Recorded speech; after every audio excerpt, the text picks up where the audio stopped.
It does not take sophisticated technical analysis to analyze the patterns and the investor sentiment built into candlestick charts.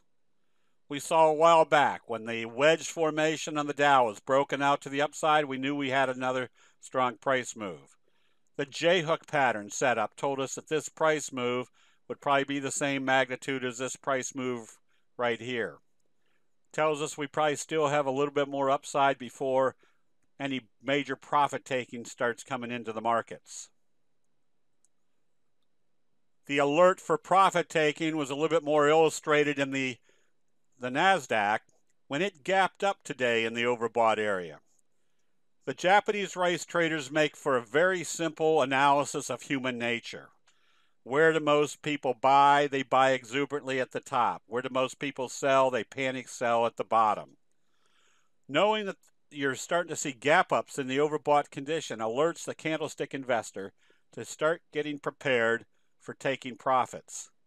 Before candlestick analysis came along, I was the typical worst investor in the world. That when things started getting really moving, I'm thinking, oh boy, everything is great. And then as soon as I'd buy, it would turn right around and go the other way. That's because I didn't know the basic nature of human nature at that time.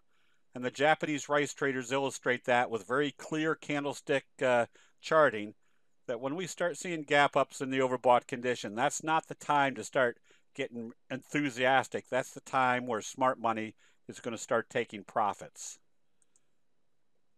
We can take advantage of the consistency of human nature. As we described in the text, the bullish Harami in Netflix, look where it occurred, right smack dab on the 50-day moving average. The benefit of candlestick analysis is you've got the graphics showing you exactly what's going on in human nature right as it's happening.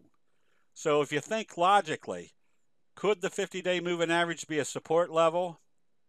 Well, when we see it open at the 50-day moving average and we see that it's doing a bullish candlestick reversal signal, that's one good indication. The fact that they gapped it up the next day told us the buyers were there, the selling had stopped with the bullish Harami, and the buyers had stepped in. It also made it very clear that if we were buying on the close, there was a good probability that if they opened it positive, they were still taking it positive. Now, can you always expect a big, huge move like this? Definitely not. But the benefit of candlestick analysis is that it puts you in situations where the big price moves are likely to occur in your favor. Knowing the 12 major candlestick reversal signals will always put you in situations where the probabilities are in your favor. Going a little bit further, knowing the high-powered candlestick reversal signals, like your best friend signal, a doji followed by a gap up, not only puts you in high probability strong price moves, but in very strong price moves, as we see in our recommendation on GOL last week. Because of the doji best friend signal, now we know what the next pattern is likely to be. Our J-hook pattern, wave 1, wave 2, with wave 3 starting with a very strong gapping up, telling you there's a lot of force in this wave, making the prospects of wave 3 being the same magnitude as wave 1. Again, this is not rocket science. Human nature, investor sentiment, works the same way time after time. The study of candlestick analysis is merely identifying which one of those price moves are going to work most effectively for you. That'll be it. We'll see you in the chat rooms.